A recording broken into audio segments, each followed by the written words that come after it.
Michael and the team at the Royal Children's Hospital was the place to go. I can remember one moment when I ran to Alicia, who was in the garden, and I said, "I want to make t-shirts. Now we've chosen our team, I want to make Team Camplin Warner t-shirts for everyone down at the hospital to wear." At work, I thrive on building strong, successful teams, and that is exactly what I wanted to do here. But sadly, on this occasion, Alicia said that maybe I was taking it a little bit too far. We wanted to be as prepared as possible, and we also wanted our son to come out fighting.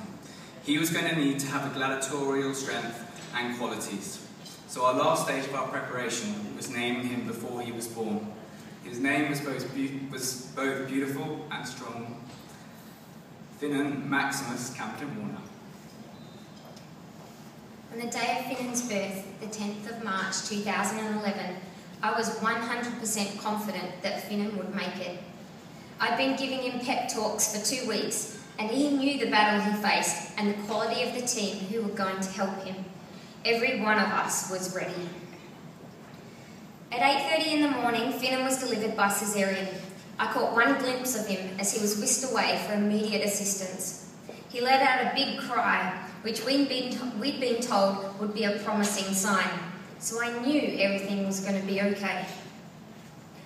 I was really groggy from the operative drugs, so I can barely remember Finan being whizzed past me in this high-tech fancy machine for his journey over the Royal Children's Hospital.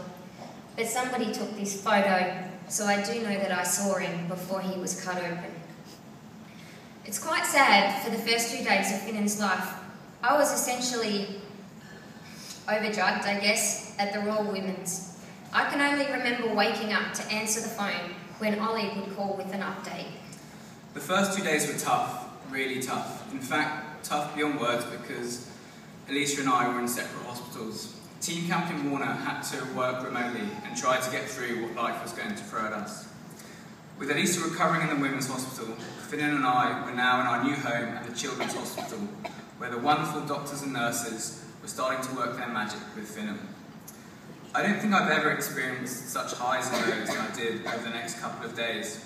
I can remember Finan coming out of his first operation, and Eve, our wonderful surgeon, telling me that it had gone well. Finan had responded positively, and that, so far, so good. For me, this was just huge. Our beautiful Finan had lived up to his gladiatorial name. Straight away, I was phoning Alicia, sending emails on my phone to my family and friends back in London. Great news, we were on the road to recovery, I wrote. Literally, a couple of hours later though, I was by Finan's bedside when suddenly Finan's heart arrested. And he was rushed back into surgery.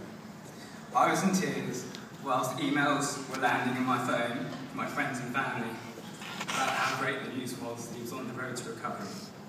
Those few hours in the early days really taught Alicia and I a very valuable lesson, and that is that there were so many highs and lows ahead of us that we had to try and smooth them out as much as possible so we could remain focused and give our son all the support he needed. On Finan's 3rd day, my milk was coming in and I was very emotional. I refused to take any more drugs because I was sick of being so out of it at the Women's. That's when Ollie rang and said, "You have to get over here.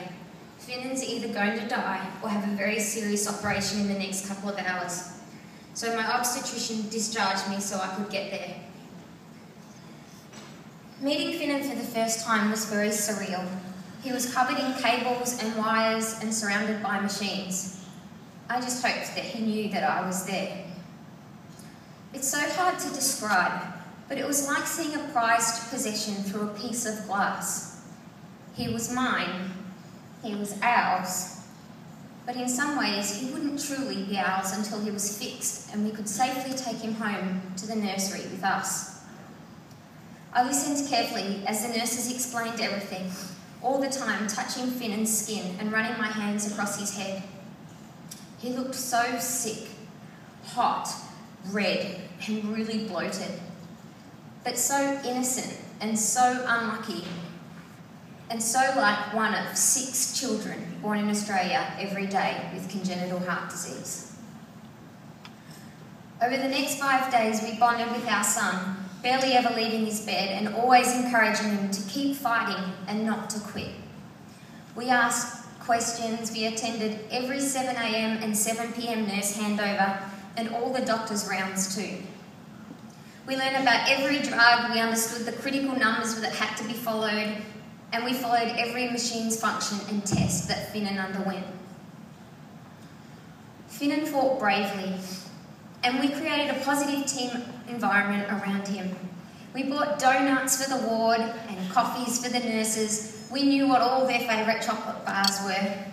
We brought toys in and books for Finan and tried to keep things upbeat, positive, simple, and most of all, loving for our son. I was expressing milk day and night. Dad changed the nappies and I cleaned mouth and eyes. And slowly things started to look better. The heart-lung life support tubes were removed and Finan was sewn up after his 6th operation in 8 days. We were very hopeful now and pleased that we'd taken some photos every day so Finan could show people a little book about his heart when he grew older. We then got the news that we generally never thought would come. Alicia and I were invited to the meeting room that we never wanted to enter, where we were told that despite our son's heroics and everything the doctors and nurses had done so superbly, it was starting to look as if it was all too much for our little man. We could not believe it, but sadly we were going to have to say goodbye to our beautiful son and tell him that being strong was actually letting him go. We left the meeting room and were told that they would move Finan into a private room where we could spend some time together as a family. Bizarrely though, they asked that we go and shower.